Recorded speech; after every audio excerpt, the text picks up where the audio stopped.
May mga sandali sa buhay na tila ba nilamon ka ng dilim, mga panahong tahimik ang langit, malamig ang hangin, at ang bawat dasal ay tila hindi umaabot sa Diyos.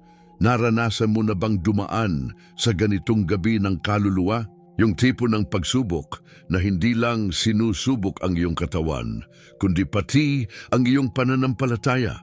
Parang binasag ang lahat ng pinaghirapan mo at sa halip na sagot, katahimikan lang ang natanggap mo. Pero sa katahimikang yan, may lihim na galaw ang Diyos. Hindi mo lang agad nakikita dahil ang binubuo niya ay mas malalim kaysa sa iyong hinihingi. Isang panahon ng pagpaparami pagkatapos ng pagdurusa. Madalas nating iniisip na kapag dumarating ang pagsubok, iniwan na tayo ng Diyos. Pero ang totoo, doon siya pinakamasipag kumilos. Kapag inalis niya ang mga bagay na dati mong pinanghahawakan, hindi niya layunin na wasakin ka, kundi linisin ang mga kamay mo para maihanda sa mas malaki. Kung minsan, hindi niya agad binibigay ang sagot dahil gusto niyang lumago muna ang ugat ng iyong pananampalataya bago mo anihin ang bunga ng kanyang pangako. Hindi mo alam, pero habang umiiyak ka sa gabi, tinatali niya ang bawat luha para maging binhi ng pagpapala sa darating na araw. Ang mga pagsubok na iyon, mga sakit, kawalan, pagkabigo, ay hindi katapusan. Sa mata ng Diyos, iyon ang simula ng pagpaparami. Tingnan mo si Job, nawala ang lahat, pero nang natapos ang panahon ng kanyang paghihirap, ibinalik ng Diyos ang lahat ng doble. Tingnan mo si Jose, ipinagbili ng mga kapatid, ibinilanggo, pinahiya. Pero sa dulo, ginamit siya ng Diyos para iligtas ang buong bansa. Ganon din sa'yo. Yung iniiyakan mong yugto ngayon, yan mismo ang ginagawang daan ng Diyos para sa iyong pagangat. Ang kawalan mo ngayon ay binhi ng kanyang kasaganaan. Ang katahimikan mo ay lupa ng kanyang pagdami. Ang sugat mo ay magiging patutuo ng kanyang himala. Kaya huwag mong akalaing nakalimutan ka ng Diyos dahil hindi mo pa nakikita ang resulta. Ang bawat pagsubok ay may hangganan at sa dulo niyan may tagpo ng biyaya. Baka akala mo tapos na ang kwento mo. Pero sa totoo, ngayon pa lang siya nagsisimulang magsulat ng panibagong kabanata. Kapag natapos ang pag-ulan, saka mo lang makikita kung gaano karami ang tinubong ani sa lupa.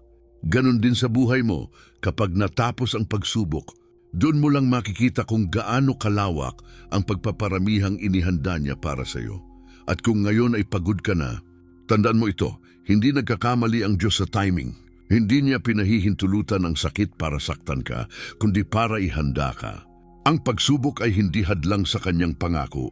Ito mismo ang pintuang daraanan ng pagpaparami. Kaya kapag nararamdaman mong wala nang natitira sa iyo, huminga ka, tumingin sa langit, at sabihin, Diyos, hindi ko maintindihan ngayon, pero alam kong sa likod ng lahat ng ito, may paparating na biyayang hindi ko pa nasusukat, sapagkat ang Panginoon ay tapat, at kung pinahintulutan niya ang unos, sigurado may kasunod na ani ng kaluwalhatian.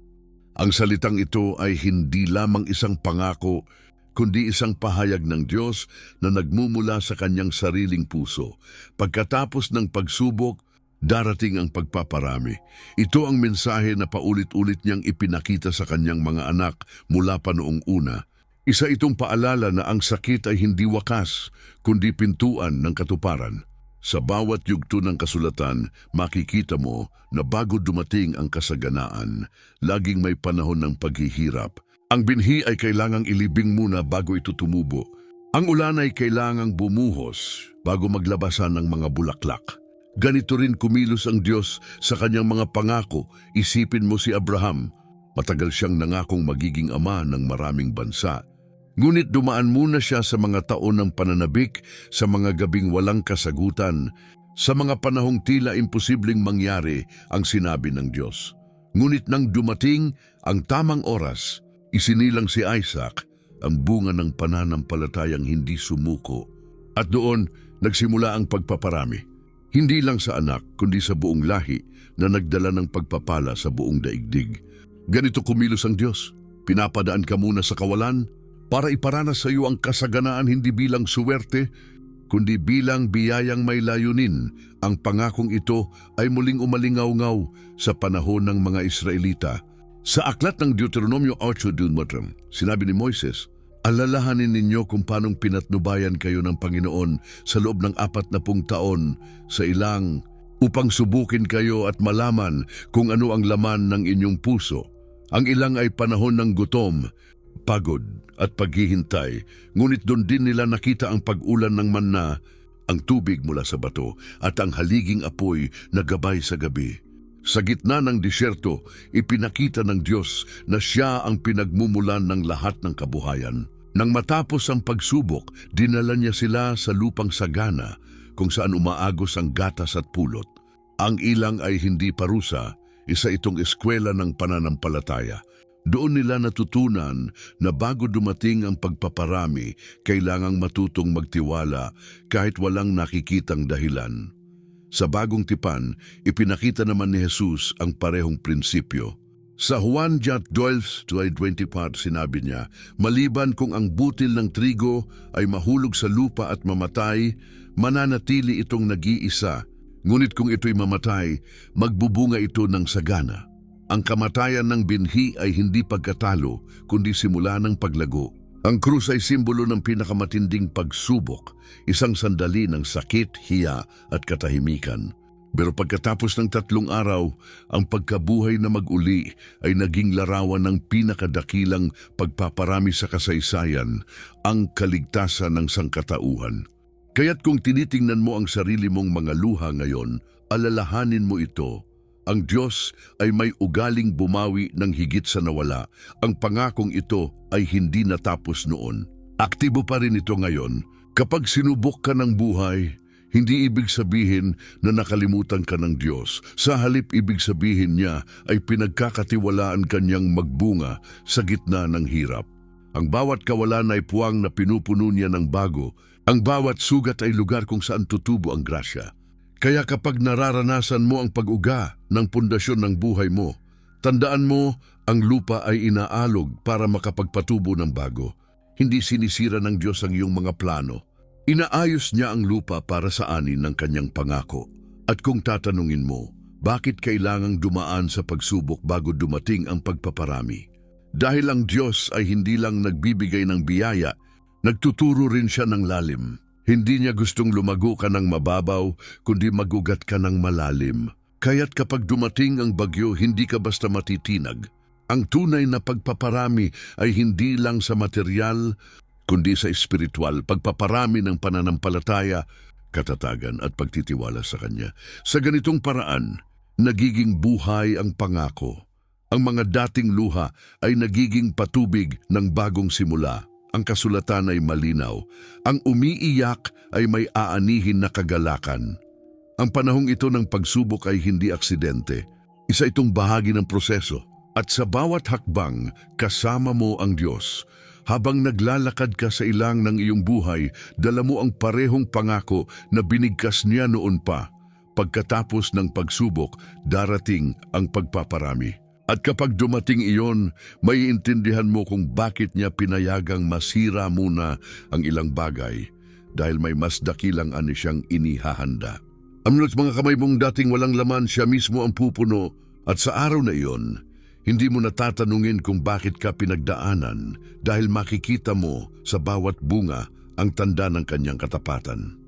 Kapag tiningnan mo ang mundo ngayon, para bang paulit-ulit na kwento ng mga pagsubok ang bumabalot sa bawat tahanan.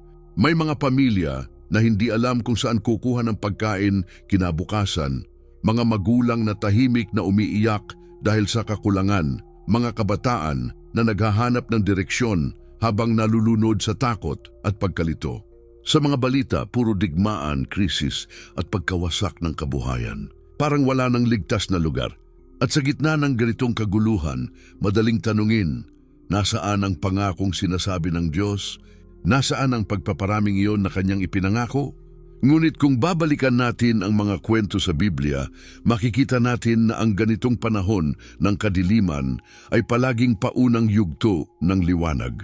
Ganito rin kumilos ang Diyos noon at ganito pa rin siya ngayon. Ang pagsubok na nararanasan mo ay hindi naiiba sa dinaanan ng mga nauna.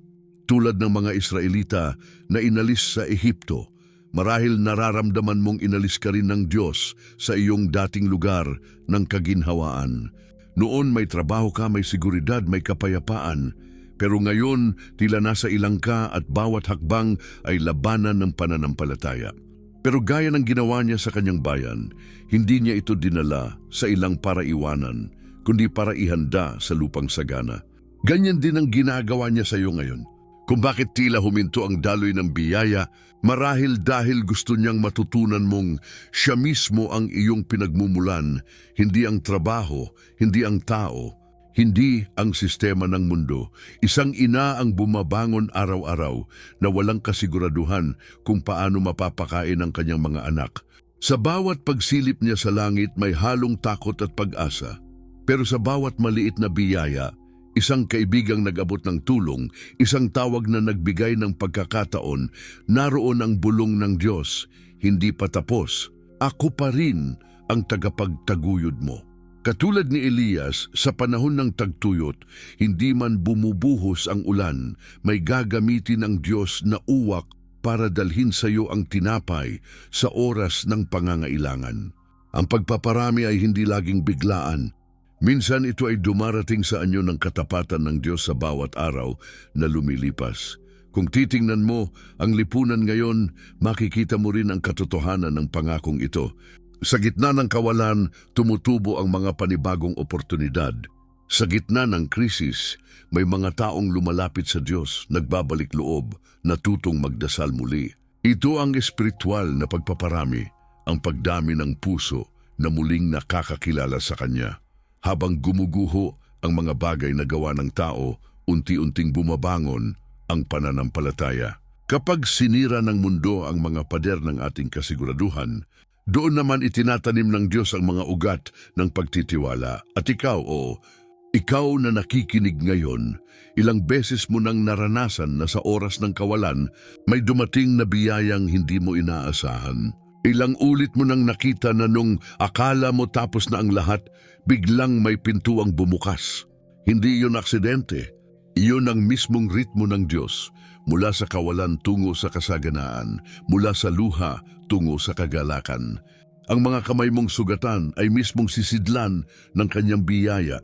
Kapag inalis niya ang isang bagay, hindi para ka mawalan, kundi para gumawa siya ng puwang para sa bago, hindi mo kailangang ikumpara ang iyong buhay sa iba.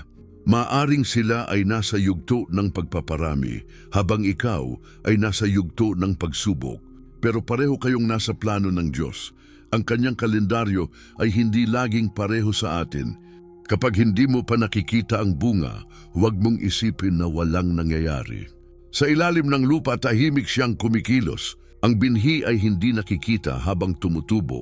Ngunit iyon ang pinakamaselang proseso ng paglago.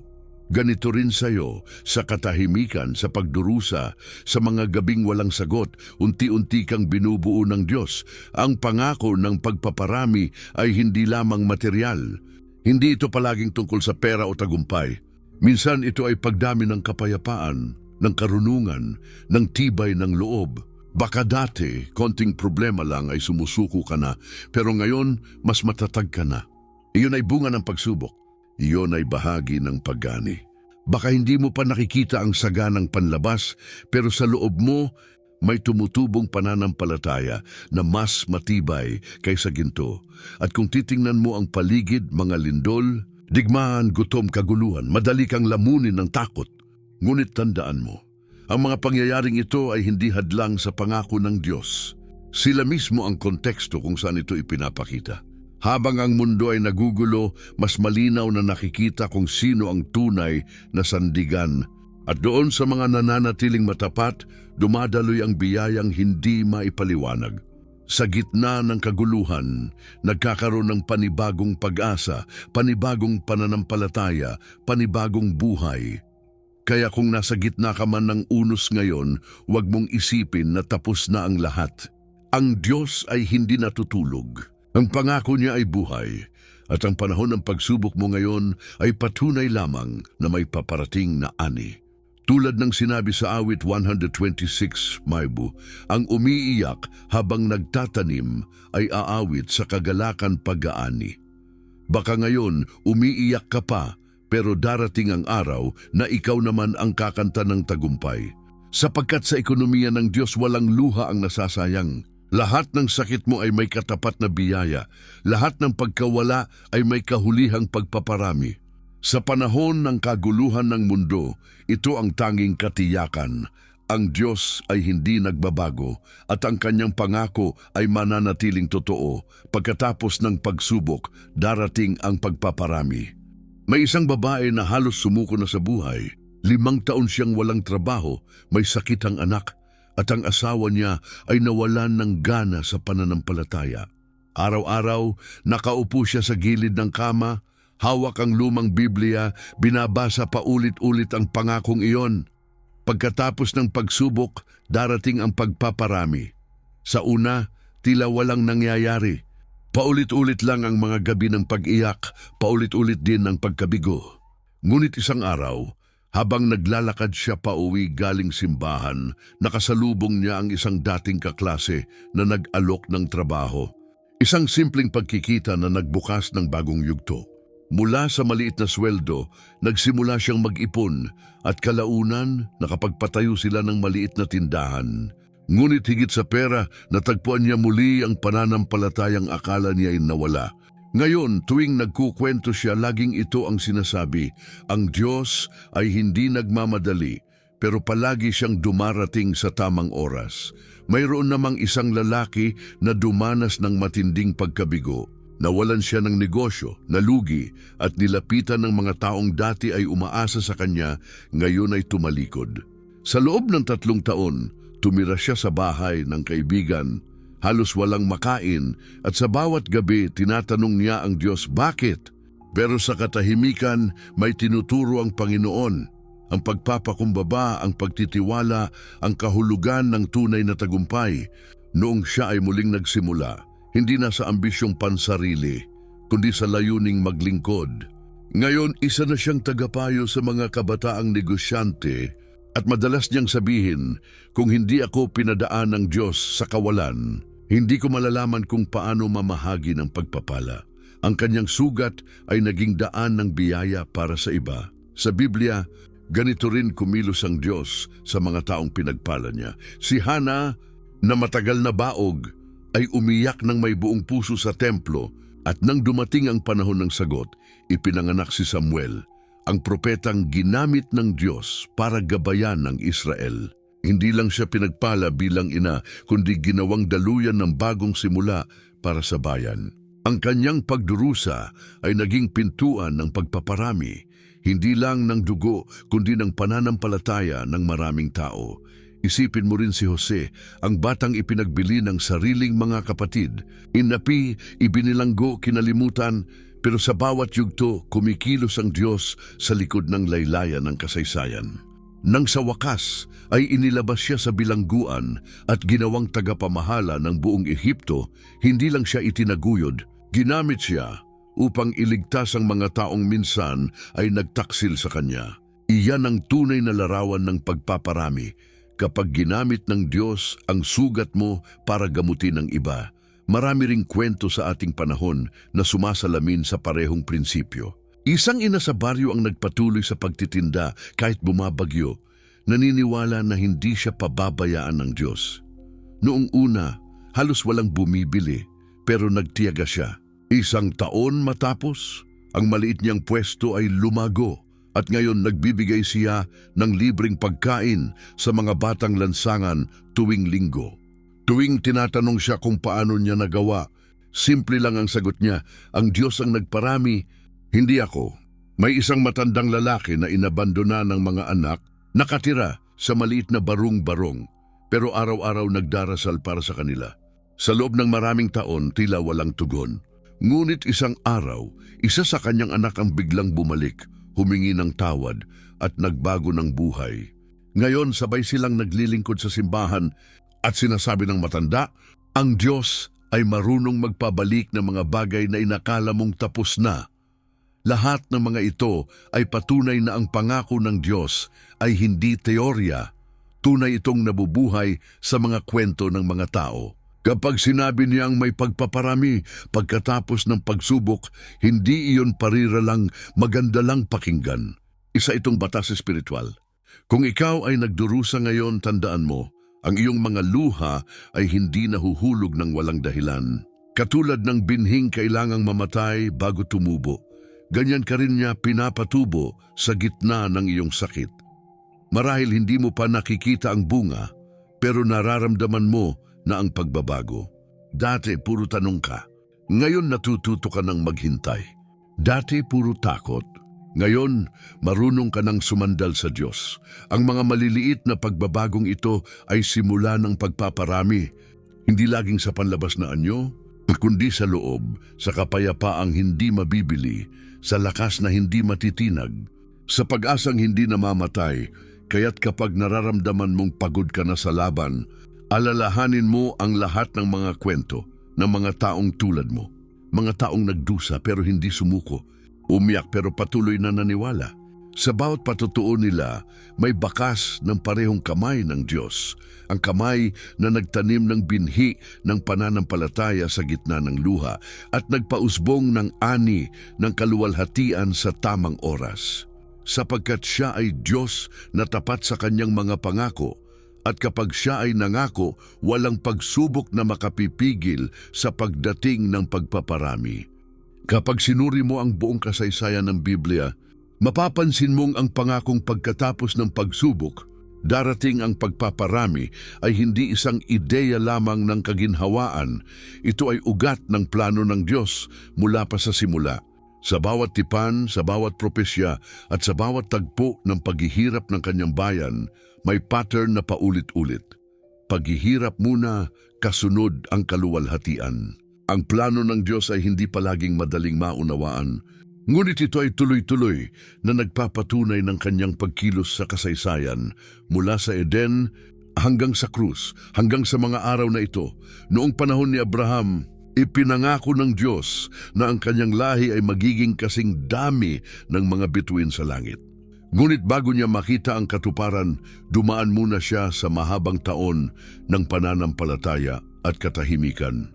Yung mga propetang tulad ni Jeremias ay nakakita ng pagbagsak ng Jerusalem, ngunit sa gitna ng pagkawasak, ipinahayag ng Diyos, "May plano ako para sa inyo, plano ng kapayapaan at hindi ng kapahamakan, upang bigyan kayo ng kinabukasan na may pag-asa."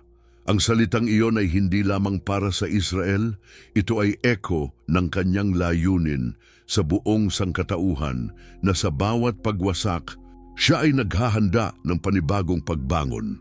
Ang parehong prinsipyo ay makikita rin sa mga propesya ni Isaias. Sa Isaias 54:1, sinabi ng Diyos sa babaeng baog, "Umawit ka, ikaw na hindi nagkaanak, sapagkat higit ang magiging mga anak ng iniwang babae kaysa sa may asawa." Sa likod ng imaheng iyon ay ang misteryo ng pagpaparami pagkatapos ng pagdurusa. Ito ay hindi lamang pisikal na pag-aanak, kundi espiritual na paglago, ang pag-angat ng mga taong dating wasak, na ngayon ay ginagamit ng Diyos upang magdala ng liwanag sa iba. Sa bawat panahon ng pagkawasak, ang Diyos ay nagbubukas ng panibagong yugto ng pagpaparami. Ang Jerusalem na minsan ay giniba, ay muling itinayo. Yung mga bihag na minsan ay inalipin, ay pinalaya. Ang mga luha ay napalitan ng awit. Kapag itinuloy mo ito sa panahon ng bagong tipan, makikita mo na ang mismong buhay ni Kristo ang sukdulang larawan ng prinsipyong ito. Ang kanyang kamatayan ay tila pagkatalo, ngunit sa 3 araw, ito ay naging simula ng pinakadakilang pagpaparami, ang pagkaligtas ng bilyon-bilyong kaluluwa. Sa kanyang sugat nakamit natin ang kagalingan. Sa kanyang pagdurusa tinubos tayo mula sa kamatayan.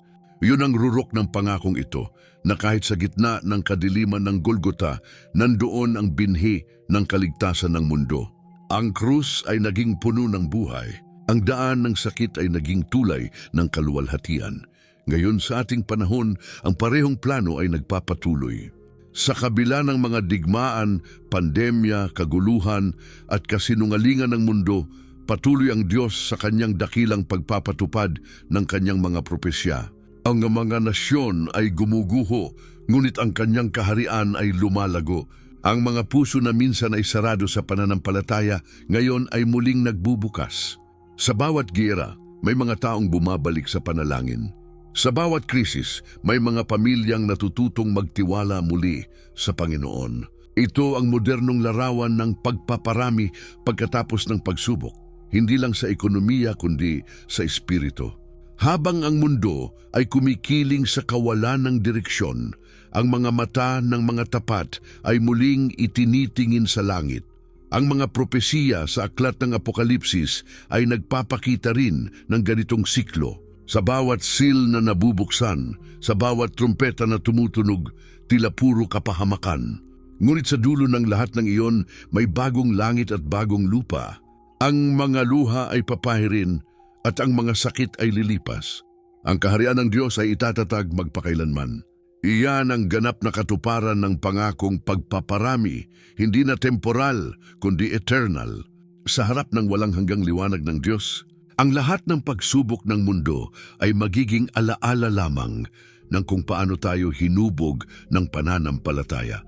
Kaya kung nararamdaman mong tila humahaba ang iyong gabi, tandaan mong hindi ka hiwalay sa plano ng Diyos. Ang iyong personal na kwento ay bahagi ng mas malaking larawan ng kanyang kaligtasan. Ang iyong mga paghihirap ay hindi patapon. Sila ay hibla ng mas dakilang disenyo. Kapag sinabi niyang darating ang pagpaparami, hindi lang ito para sa iilan. Ito ay para sa lahat ng kanyang anak, para sa bawat panahong tila walang pag-asa. Ang kanyang pangako ay umaabot sa bawat henerasyon, at ang kanyang mga salita ay hindi kailanman bumabalik na walang katuparan. Kung titingnan mo ang mundo ngayon, ang pagbabago ng klima, ang pagkakawatak ng mga bansa, ang paglaganap ng takot, madali kang mawalan ng pananampalataya. Ngunit kung titingnan mo ito sa lente ng propesya, makikita mong lahat ng ito ay tanda na malapit na siyang kumilos ng mas makapangyarihan. Kapag ang mundo ay nasa sukdulan ng pagod, dun siya madalas pumasok. Kapag ang sistema ng tao ay bumabagsak, dun tumatayo ang kanyang kaharian. Ang mga lumuluha ngayon ay mga taong ginagamit niya bukas para maghasik ng pag-asa. Sa dulo ng lahat ng ito, ang pangako ay nananatiling malinaw. Ang Diyos ay hindi kailanman nagsimula ng kwento para tapusin ito sa pagkatalo. Sa bawat henerasyon may bagong yugto ng pagpaparami. At kung narito ka ngayon, ibig sabihin kasama ka sa kwento ng kanyang katuparan. Ang iyong mga sugat ay magiging patotoo ng kanyang katapatan. Ang iyong mga pagluha ay magiging pataba ng bagong panahon ng biyaya.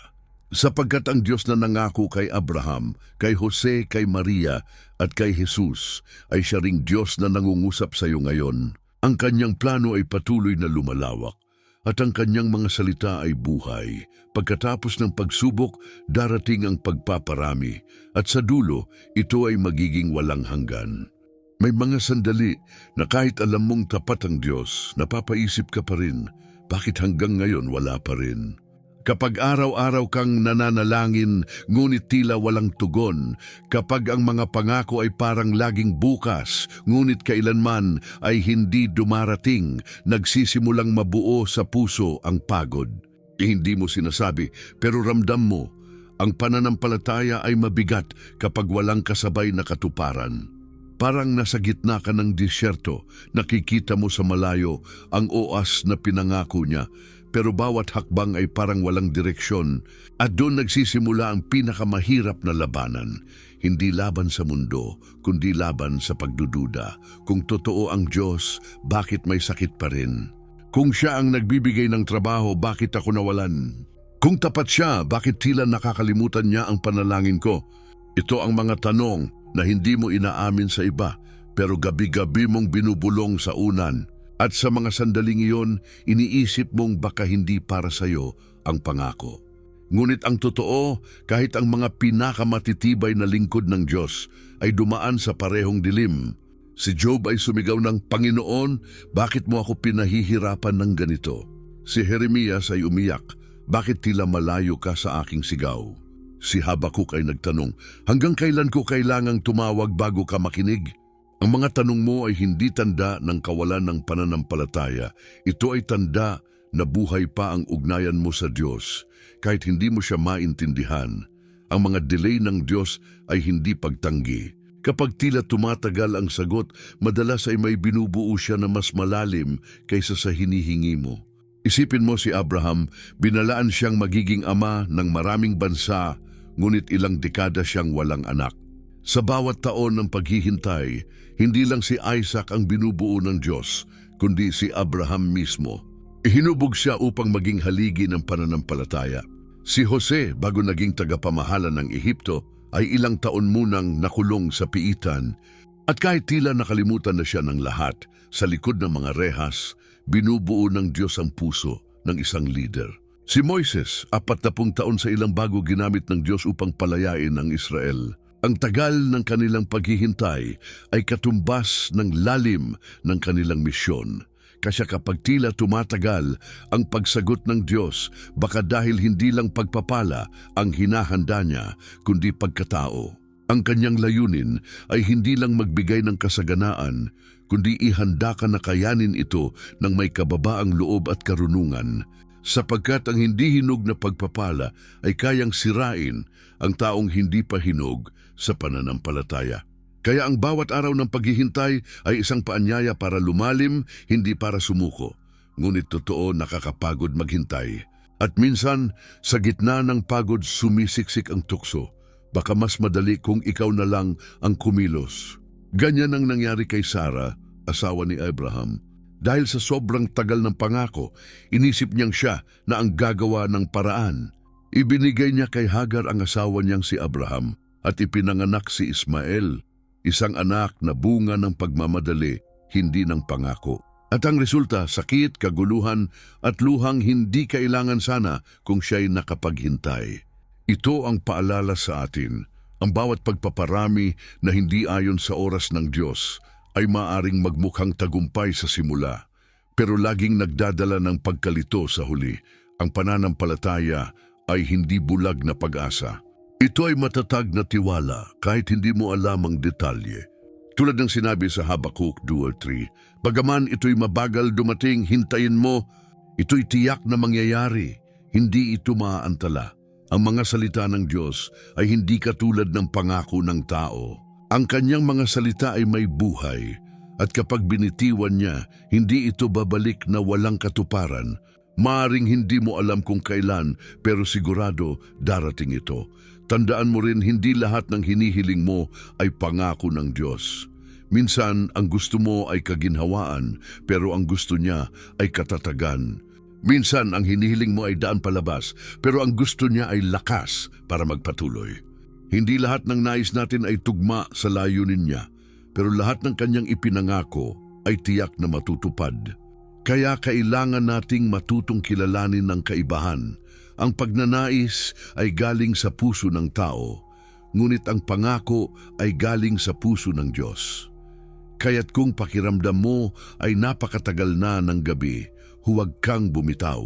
Hindi mo kailangang maging perpekto para manatiling umaasa. Kailangan mo lang manatiling totoo sa Diyos.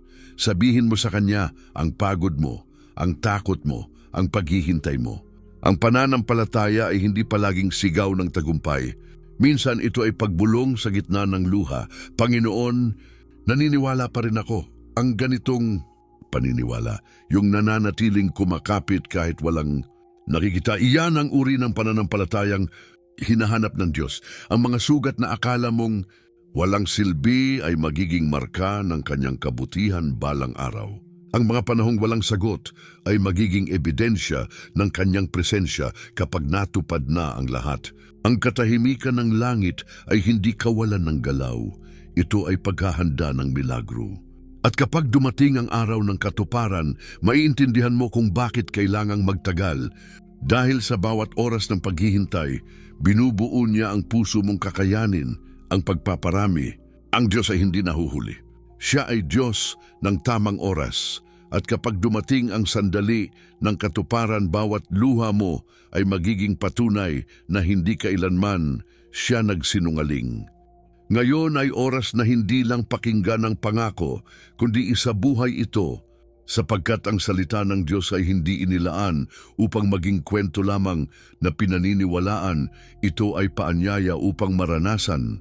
Ang sinabi niya pagkatapos ng pagsubok, darating ang pagpaparami ay hindi slogan ng pananampalataya, ito ay batas ng kaharian. Kung nais mong makita ito sa iyong buhay, kailangang maniwala ka hindi lang sa isip, kundi sa gawa, sa pananalita at sa puso. Ito ang sandali ng pagsasabuhay ng pananampalataya. Unang hakbang, alalahanin ang pangako.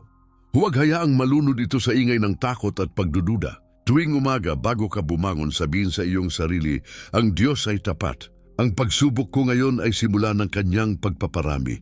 Huwag hayaan ang mga balita, problema o opinyon ng tao ang magtakda kung ano ang totoo. Ang katotohanan ay kung ano ang sinabi ng Diyos. Basahin mo araw-araw ang kanyang salita. Kung walang laman ng ref mo, sabihin mo pa rin, "Ang Panginoon ang aking pastol, wala akong kakapusan." Kung may sakit ang iyong katawan, ipahayag mo, "Sa kanyang mga sugat ako ay gumaling." Ang pangako ay nagiging totoo kapag binibigkas mo ito sa gitna ng kabaligtaran. Ikalawang hakbang, ipakita ang pananampalataya sa gawa. Ang tunay na paniniwala ay hindi natatapos sa panalangin. Ito ay nasusukat sa kilos. Kung naniniwala kang may paparating na pagpaparami, kumilos ka na parang darating talaga. Maghanda, mag-ipon, magplano, magtanim kahit maliit lang. Kung nagdarasal ka para sa bagong trabaho, ihanda mo ang iyong sarili. Linisin ang iyong resume, matuto ng bago. Kung naniniwala kang pagagalingin ka ng Diyos, alagaan mo ang iyong katawan, huwag mawalan ng disiplina. Ang pananampalataya ay aktibong pagtitiwala, hindi paghihintay sa himala, kundi pakikilahok sa proseso nito. Ikatlong hakbang, palitan ang mga salita ng pagdududa ng mga deklarasyon ng pananampalataya. Ang mga salitang binibigkas mo ay may kapangyarihan. Huwag mong sabihin, "Siguro hindi ito para sa akin." Sa halip sabihin mo, "Ang Diyos ay may oras para sa akin." Huwag mong sabihin, "Wala nang pag-asa." Sabihin mo, "Sa Diyos, laging may simula." Ang mga pangungusap mo ay mga binhi. Kapag paulit-ulit mong itinatanim ang pagdududa, aanihin mo ang pangamba. Pero kapag itinanim mo ang katapatan ng Diyos, aanihin mo ang kapayapaan. Ikaapat na hakbang, magpasalamat kahit hindi pa dumarating ang sagot. Ang pasasalamat ay tanda ng tiwala. Kapag marunong kang magpasalamat sa gitna ng kawalan, ipinapakita mong alam mong may ginagawa ang Diyos kahit hindi mo pa nakikita. Sabihin mo, "Salamat Panginoon, kahit wala pa, alam kong dumarating na." Ang ganitong saloobin ay hindi pagpapanggap. Ito ay pananampalatayang may malay. Habang ang mundo ay nagrereklamo, ikaw ay sumasamba. Habang ang iba ay nag-aalinlangan, ikaw ay umaawit ng papuri. At sa ganitong puso, mas mabilis kumilos ang langit. Ikalimang hakbang, panatilihin ang koneksyon mo sa Diyos sa panalangin. Huwag mong gawing formula ang iyong relasyon sa Kanya. Minsan, gusto mong madaliin ang proseso, pero tandaan ang layunin ng pagsubok ay hindi lang ang resulta, kundi ang ugnayan. Sa bawat paglapit mo sa Kanya, mas nakikilala mo kung sino siya. Ang panalangin ay hindi lamang healing. Ito ay paghinga ng kaluluwa. Kapag pagod ka na, sabihin mo lang, "Panginoon, kasama mo pa rin ako." Yan ang sapat na. Dahil hindi mo kailangang laging malakas, kailangan mo lang manatiling konektado. Ika-anim na hakbang, tulungan mong lumago ang pananampalataya ng iba. Ang pagpaparami ng Diyos ay hindi lang para sa iyo. Hangga't mga natutunan mo sa sakit ay binhi na maaari mong itanim sa puso ng iba. Magbahagi ng patutuo, magdasal para sa kapwa, tulungan ang mga nawawalan ng pag-asa. Ang pagpapala ay dumarami kapag ito ay ibinabahagi. Kapag ginamit mo ang iyong sugat upang pagalingin ang iba, nagiging daluyan ka ng biyaya ng Diyos. Hindi mo kailangang maging perpekto, sapat ng totoo, huling hakbang, tumingin sa hinaharap ng may pananampalataya. Huwag hayaang mahila ka ng nakaraan o ng takot ng kasalukuyan. Ang Diyos ay Diyos ng bukas. Kung pinahintulutan niya ang iyong pagdurusa, siguradong may itinakda siyang panahon ng ani. Ang mga pangko ay hindi na kailangang patunayan, ito ay kailangang panghawakan. Kapag tumingin ka sa langit at naaalala mo kung gaano kalawak ang mga bituin, tandaan mo, iyon ang sukatan ng kanyang pangako. At ngayon, subukan mong gawin ito. Sa loob ng 7 araw, ipahayag araw-araw ang kanyang pangako. Sa bawat umaga sabihin mo, pagkatapos ng pagsubok, darating ang pagpaparami. Isulat mo ito, ipanalangin mo ito, at panoorin kung paano unti-unting gumagalaw ang Diyos. Hindi mo kailangang makita ang lahat. Kailangan mo lang maniwala sa Kanya, sapagkat ang pananampalatayang isinasabuhay ay nagiging daan ng milagro. Ang bawat hakbang ng tiwala ay paakyat na daan patungo sa katuparan ng pangako. Ang Diyos ay hindi kailanman pumalya. At kung ikaw ay patuloy nakikilos sa ilalim ng Kanyang liwanag, mararanasan mo mismo ang sinabi niya, pagkatapos ng pagsubok, darating ang pagpaparami at ito ay magsisimula sa iyo ngayon. Ngayon ay panahon na upang hindi lamang marinig ang pangako ng Diyos, kundi tumugon dito. Ito ang sandali ng pananampalatayang buhay. Ang oras na hindi ka na manunood mula sa malayo, kundi lalapit sa presensya niya ng buong puso. Kung saan ka man naroroon ngayon, sa bahay, sa trabaho, sa silid kung saan mo iniyakan ang iyong mga pangarap, ito ang oras mo. Isantabi mo muna ang mga ingay ng mundo, ang mga takot, ang mga tanong. Tahimik mong ilagay ang iyong kamay sa iyong dibdib, huminga ng malalim at maramdaman mong ang Diyos ay naroroon. Ang Kanyang presensya ay hindi kailanman lumayo. Ngayon lang siya naghihintay na sabihin mo, Panginoon, naririto ako. Tinatanggap ko ang iyong pangako. Isang bagay ang hinihiling niya sa iyo ngayon, manampalataya muli. Hindi lang sa isip kundi sa kaluluwa. Hindi lang sa magagandang araw kundi sa mga gabing puno ng luha. Sapagkat ang pananampalataya ay hindi pagtakas sa sakit, kundi pagyakap sa katiyakan na ang Diyos ay tapat kahit sa gitna ng unos. Kaya sa sandaling ito, hayaang bumaba ang bigat ng puso mo. Kung may mga takot kang matagal mo nang dala, takot sa kakulangan, sa sakit, sa hinaharap, ilagay mo iyon ngayon sa kamay ng Diyos. Sabihin mo sa Kanya, Ama, binibigay ko sa iyo ang lahat ng ito. Hindi ko na kaya mag-isa. Sa iyo ko na ito isinusuko. Habang ginagawa mo ito, tandaan mong hindi ka nag-iisa. Libu-libong tao ang sabay mong nakikinig sa mensaheng ito ngayon. Lahat ay may kanya-kanyang laban, kanya-kanyang luha, ngunit iisang Diyos ang pinaniniwalaan. Isa kayong hukbo ng pananampalataya, mga taong tinatawag ng Diyos upang muling maniwala sa Kanyang kabutihan. Sa bawat tahanan na kasalukuyang nakikinig, may liwanag na bumababa. Sa bawat bibig na bumibigkas ng Kanyang pangalan, may pag-asa na muling binubuhay. Ito ang araw na itinakda ng Diyos para paalalahanan ka, hindi pa tapos ang kwento mo. Ngayon, isuko mo sa Diyos ang lahat ng bumabagabag sa iyo. Kung may sakit kang kinatatakutan, banggitin mo ito ngayon sa Kanya. Kung may mahal kang lumalayo sa pananampalataya, ipagkatiwala mo siya sa Kanyang kamay. Kung ang puso mo ay pagod at ubos na, sabihin mo, Panginoon, ito ang natitira sa akin, ang pananampalatayang kahit maliit na lang, pero buo kong ibinibigay sa iyo. Dahil ang Diyos ay hindi naghahanap ng perpektong tao.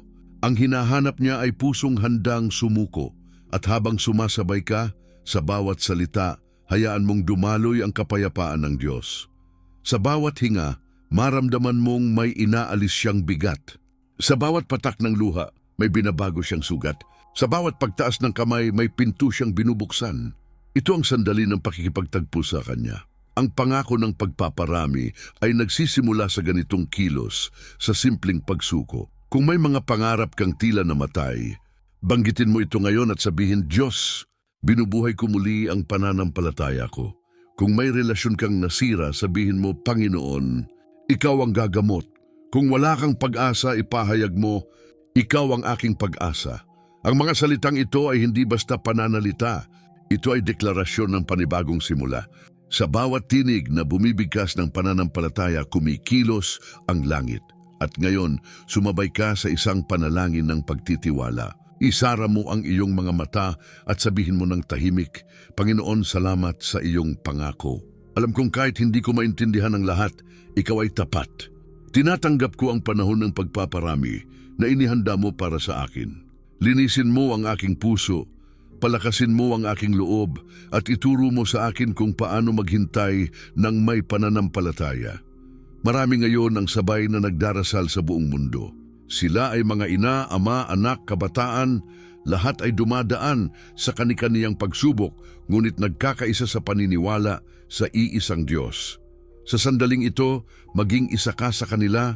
Huwag mong hayaang dumaan ang pagkakataong ito nang walang tugon mula sa puso mo. Sabihin mo sa iyong sarili, ngayon, pipiliin kong maniwala muli. At kung nararamdaman mong may apoy na muling sumisindi sa iyong kaluluwa, huwag mo itong pigilan. Iyan ang hininga ng Diyos na bumabalik sa iyong pag-asa. Kapag natapos ang panalangin ito, huwag mo itong iwan sa video na ito. Dalhin mo ito sa araw-araw mong pamumuhay, sapagkat ito ang tunay na pagsisimula ng katuparan ng pangako. Ngayon, bago matapos ang sandaling ito, isulat sa mga komento bilang patotoo ng iyong pananampalataya. Tinatanggap ko ang pangako ng Diyos. Iyan ang iyong unang hakbang ng panlabas na pananampalataya, isang deklarasyon sa harap ng langit at lupa na handa ka ng lumakad sa liwanag ng kanyang salita. At habang isinusulat mo ito, alalahanin mong ang libu-libong tinig ay sabay mong nagpapatotoo. Ang buong langit ay nagagalak sa mga pusong naniniwala. Ito ang simula ng iyong bagong kabanata. Ito ang sandali kung saan ang iyong pagsubok ay nagiging binhi ng pagpaparami. Ngayon, sa pangalan ng Diyos na buhay, tanggapin mo ang kanyang pangako at hayaang magsimula ang bagong panahon ng biyaya sa iyong buhay. Isara mo ngayon ang iyong mga mata. Huwag mong hayaang istorbohin ka ng mga ingay sa paligid. Na huminga ng malalim at maramdaman mo ang presensya ng Diyos na pumupulo sa silid kung saan ka naroroon. Ilagay mo ang iyong kamay sa iyong dibdib at hayaang ang bawat tibok ng puso mo ay maging paalala. Buhay ang Diyos at buhay din ang kanyang pangako. Sama-sama tayong lumapit sa Kanya sa panalangin. Panginoon, naririto kami ngayon, mga anak mong pagod, sugatan, ngunit nananatiling umaasa. Lumalapit kami sa iyo, dala ang aming mga luha, ang aming mga alalahanin at ang aming pananampalataya. Ikaw ang aming Diyos ng mga himala. At ngayon, muli naming hinahawakan ang iyong pangako na pagkatapos ng pagsubok, darating ang pagpaparami. Sinabi mo, Panginoon, na ikaw ay tapat sa lahat ng iyong salita. Kaya sa oras na ito kami ay nagkakaisa sa paniniwala na kahit sa gitna ng kawalan, ikaw ay kumikilos. Ama sa langit, salamat sa iyong salita na nagbigay sa amin ng pag-asa.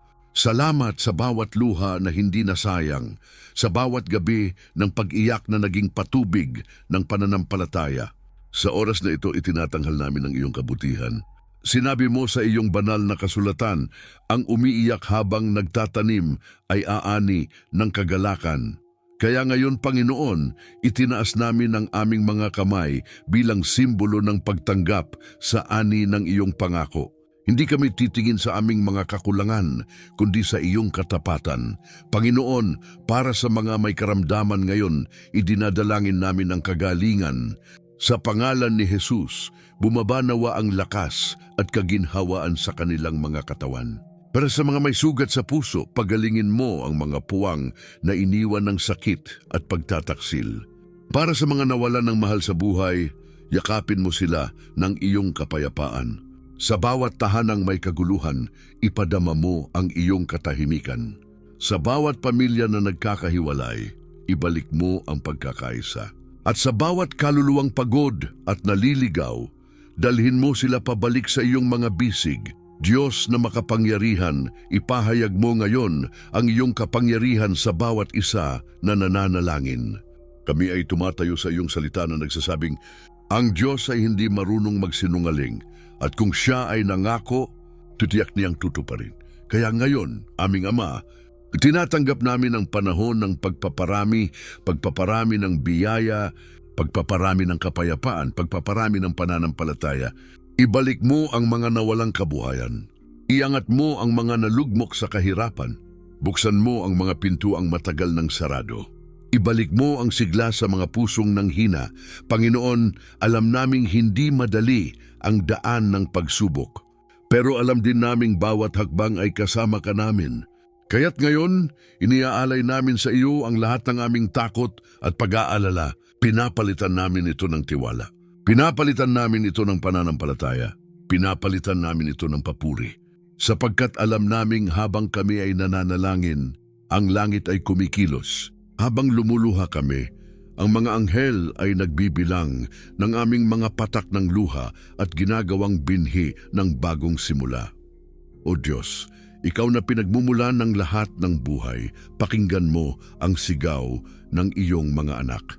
Kami ay sama-samang sumisigaw ngayon. Ama, ipahayag mo ang iyong kaluwalhatian sa aming buhay. Pawin mo ang takot, itaboy ang kadiliman, at punuin mo kami ng iyong liwanag. Sa pangalan ni Jesus, winawasak namin ang bawat pader ng kawalan ng pag-asa. Sa pangalan ni Jesus, binubuksan namin ang bawat pinto ng bagong panahon. Sa pangalan ni Jesus, tinatanggap namin ang pagpaparami ng iyong biyaya sa aming mga tahanan. Panginoon, salamat dahil naririnig mo kami. Salamat dahil ang aming mga panalangin ay hindi bumabalik na walang sagot. Salamat dahil sa oras na ito may himalang nagsisimula. Ang mga puso ay gumagaan, ang mga sugat ay gumagaling, at ang mga kaluluwa ay nagigising sa panibagong pananampalataya.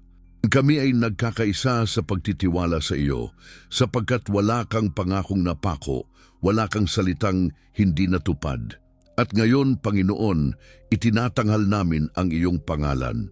Sa harap ng lahat ng naririnig, aming ipinahahayag, Ikaw ang Diyos na nagbibigay ng ani pagkatapos ng luha, liwanag pagkatapos ng dilim, at tagumpay pagkatapos ng pagsubok. Sa oras na ito, dinadala namin ang aming bansa, aming mga pamilya, aming mga buhay sa iyong mga kamay. Hinihingi namin ang iyong pabor, ang iyong patnubay, at ang iyong walang hanggang presensya. Panginoon, ito ang aming panalangin mula sa aming mga tahanan, sa aming mga puso, sa bawat dako, kung saan may pusong naghihintay. Kami ay nananampalatayang sabay-sabay. Kami ay naniniwala at sa pagkakaisang ito aming ipinahahayag. Diyos, tinatanggap namin ang panahon ng pagpaparami. Sa pangalan ni Jesus, aming itinataas ang papuri, aming tinatanggap ang tagumpay, at aming ipinagkakatiwala ang lahat sa iyo. Ngayon, Panginoon, habang tinatapos namin ang panalangin ito, maririnig mo ang sabay-sabay na tinig ng iyong mga anak na nagsasabi, Amen. Ako ay naniniwala. Ako ay tumatanggap, at habang bumibigkas kami ng amen, hayaan mong ang iyong espiritu ay dumaloy sa bawat isa, sa bawat tahanan, sa bawat buhay, sa bawat puso. Sapagkat ito ang sandali ng katuparan. Ang pangako ay buhay, at kami ngayon ay nakatayo sa gitna ng iyong presensya. Sa pangalan ni Jesus, amen at amen. Tahimik ngayon ang paligid, ngunit sa iyong puso ay may kapayapaan na hindi maipaliwanag. Iyan ang kapayapaang dumarating kapag naibigay mo na ang lahat sa Diyos. Marahil ilang minuto lang ang lumipas mula nang manalangin ka, ngunit may kakaibang gaan sa loob mo. Para bang nabunutan ka ng bigat na matagal mong pasan. Sapagkat totoo ito, kapag isinuko mo sa Diyos ang lahat, siya mismo ang kumikilos. At sa oras na ito, ginagawa niya iyon. Tahimik, ngunit totoo. Ang Diyos ay tapat sa kanyang mga pangako. Wala siyang salitang binitiwan na hindi natupad. Mula sa simula pa lamang sa bawat salinlahi, siya ay nanatiling pareho, mapagkalinga, mahabagin at hindi nagkukulang. Sinabi niya sa Isaiah 41:10, Huwag kang matakot sapagkat ako'y sumasa iyo. Huwag kang manglupaypay sapagkat ako ang iyong Diyos. Palalakasin kita at tutulungan kita. Ang mga salitang ito ay hindi para sa kahapon lamang. Ito ay para sa iyo ngayon. Sa bawat sitwasyong pinagdadaanan mo, sa bawat gabing puno ng luha, sa bawat panahong tila walang sagot, ang Diyos ay naroroon, hindi lumalayo, hindi tumatalikod. Sa Jeremias 29:11, ipinahayag ng Panginoon, Sapagkat batid ko ang mga plano ko para sa inyo, mga planong hindi ninyo ikasisira, kundi ikabubuti, upang bigyan kayo ng kinabukasan na may pag-asa. Napakalinaw ng kanyang layunin, hindi kanya dinala sa pagsubok para iwanan. Dinala ka niya roon upang ipakita na kahit sa gitna ng unos, may pag-asa pa ring tumutubo. Kapag pakiramdam mo ay naipit ka, alalahanin mo, baka hindi ka ipinagkait, kundi iniingatan. Baka hindi niya pa ibinibigay dahil may panahon siyang mas tamang itinakda, sabi sa 2 Corintios 1:20, sapagkat ang lahat ng mga pangako ng Diyos ay natutupad sa Kanya. Walang baka sa mga salita ng Diyos. Lahat ay tiyak. Kapag sinabi niyang pagpapalain ka, pagpapalain ka. Kapag sinabi niyang pagagalingin ka, gagaling ka. Kapag sinabi niyang may bagong simula, asahan mong darating ito. Maaring hindi mo makita kung paano, ngunit darating ito sa paraan na magpapamangha sa iyo. Kaya ngayon, huminga ka ng malalim. Huwag mong hayaang bumalik ang takot. Huwag mong hayaang manakaw ng duda ang kapayapaang ibinigay niya. Ang Diyos ay kumikilos kahit hindi mo nakikita. Ang kanyang mga kamay ay mas malakas kaysa sa iyong pangamba. At ang kanyang mga plano ay mas mataas kaysa sa iyong pag-aalala. Kung ngayon ay tila kalmado, ngunit walang nangyayari, huwag kang malito. Ang katahimikan ay madalas na palatandaan na ang Diyos ay gumagawa ng bago. Isipin mo ang isang punong tumutubo. Sa una, ang mga ugat lamang ang lumalalim sa ilalim ng lupa. Hindi nakikita, hindi pinupuri, ngunit iyon ang pinakamatibay na bahagi. Ganito rin ang ginagawa ng Diyos sa iyong buhay. Sa mga panahong walang pagbabago, pinapatatag niya ang ugat ng iyong pananampalataya. At kapag handa ka na, doon mo makikita ang mga bunga ng kanyang pangako. Kung ikaw ay nag-aalala pa rin sa bukas, alalahanin mo, hindi kailangang hawakan mo ang lahat. Ang tanging kailangan mo ay magtiwala. Ang Diyos ay Diyos ng kasaysayan. Hawak niya ang simula at ang wakas. Sa lahat ng pinagdaanan mo, wala siyang sinayang. Lahat ng sugat mo ay gagamitin niya bilang patotoo. Lahat ng luha mo ay patubig ng bagong simula. Lahat ng pagkabigo mo ay magiging patunay ng kanyang katapatan. Ngayon, hayaang pumasok ang kanyang presensya sa iyong puso. Maramdaman mong ang bawat tibok nito ay sinasabi, ligtas ka sa akin. Hindi mo kailangang madaliin ang lahat. Ang Diyos ay hindi nahuhuli. Ang panahon ng tao ay mabilis, pero ang oras ng Diyos ay perpekto. Kung ngayon ay panahon ng pahinga, tanggapin mo ito bilang kanyang paraan ng paghahanda. Kung tahimik ang langit, baka dahil tinuturuan kanyang makinig ng mas malalim.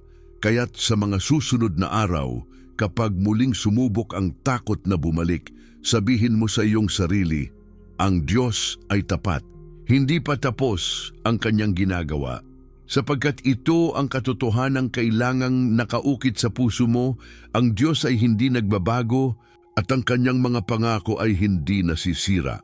Isipin mong muli ang sinabi niya sa iyo ngayon, pagkatapos ng pagsubok, darating ang pagpaparami. Huwag mong kalimutan iyon.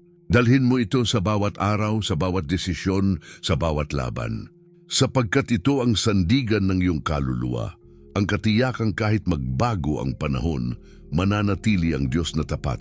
At sa kanyang mga kamay, makakahanap ka ng kapayapaan, ng direksyon at ng katiyakan na walang pagsubok, na walang kasunod na biyaya.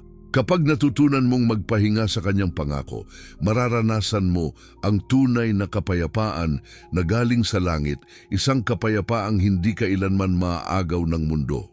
Ngayong natapos mo ng pakinggan ang mensaheng ito, hayaan mong manatili sa puso mo ang katotohanan na iyong narinig.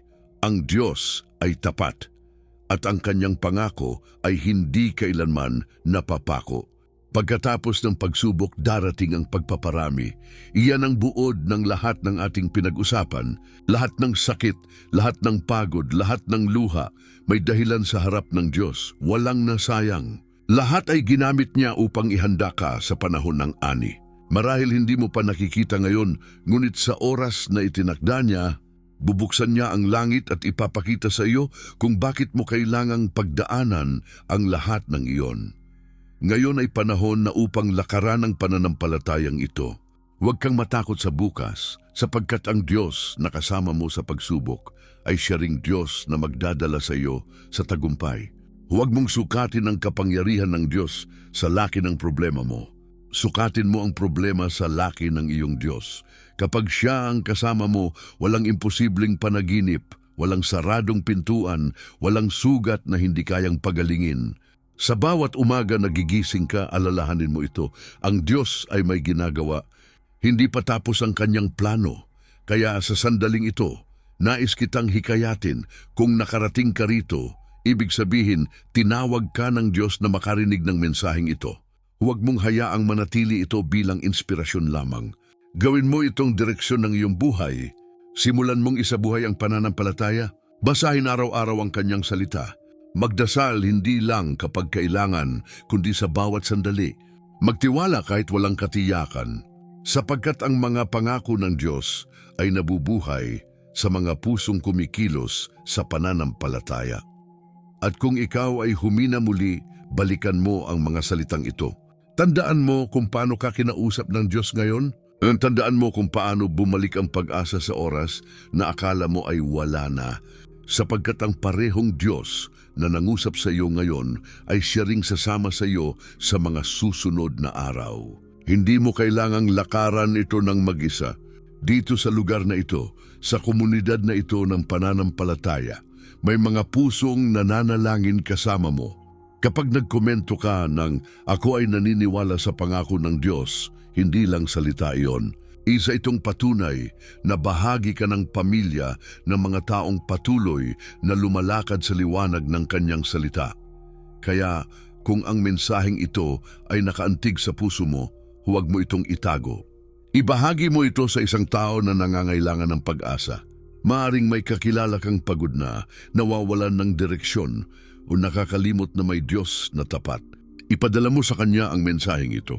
Sa simpleng gawaing yon, nagiging instrumento ka ng pagpaparami. Ang parehong pangakong narinig mo ngayon ay dumadaloy sa buhay ng iba. Iyan ang tunay na kalooban ng Diyos, na ang biyayang tinanggap mo ay maging biyaya rin ng iba. At bago mo tapusin ang video na ito, hayaan mong sabihin ko ito ng malinaw. Hindi aksidente na narinig mo ito ngayon. Ito ay sagot ng Diyos sa iyong mga dasal. Kaya't magpasalamat ka sapagkat may bagong simula na binubuksan ang Panginoon para sa iyo. Manatili kang matatag kahit mahirap, maghintay ng may pananampalataya kahit tahimik, at patuloy kang magtiwala kahit hindi mo alam ang buong plano. Sapagkat ang Diyos ay Diyos ng mga pangako, at kung siya ay nangako, siya rin ang tutupad. Sa pagtatapos na ito, ipaalala ko sa iyo ang isang katotohanan na dapat mong dalhin araw-araw. Ang mga pangako ng Diyos ay ang matibay na lupa sa gitna ng bagyo. Kung hawak mo ito, hindi ka matitinag. Kung tinitigan mo siya, hindi ka maliligaw. Kaya huminga ka ngayon ng malalim, ngumiti, at tanggapin sa iyong puso ang katiyakang ito.